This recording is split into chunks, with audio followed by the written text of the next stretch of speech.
Streltsy is the Russian word for shooters.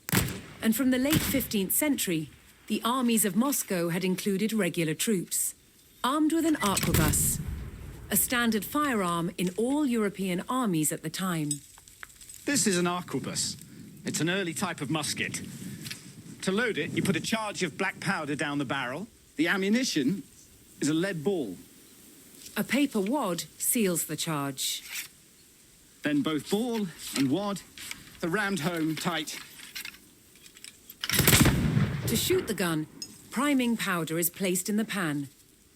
The priming is lit by a match. Now, a match was originally a length of cord soaked in saltpeter so that it burns slowly but continuously, and even in poor weather. When lit, this sends a flame through a small hole at the base of the barrel, which lights the main charge. One of the great advantages of the arquebus was that the ammunition was inexpensive and easy to make. Molten lead was poured into a special mold. It cooled to a solid state in seconds, making it possible for vast quantities of lead balls to be produced. They were finished by trimming off the excess lead, which was known as a sprue.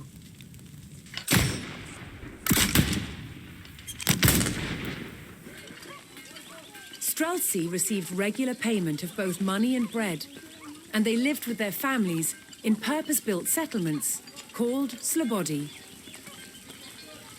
Streltsy were a new type of army, ordinary troops recruited from tradespeople and farm workers. An early arquebus had an extremely heavy barrel. To shoot it with accuracy, the gun had to be steadied, and Streltsy had a unique solution. This is a type of axe called a bardiche, and for the Streltsy, it doubled as a gun rest. Arquebus men were usually vulnerable to cavalry. Even with experience, reloading takes time, and cavalry covers ground very speedily. Once you've shot, your position becomes perilous very, very quickly. However, with the scything power of a bardiche, a Streltsy has at least the chance to withstand a cavalry onslaught.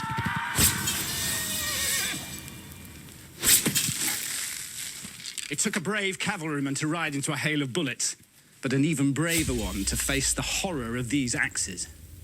Over time, Moscow's armies recruited more and more men armed with guns.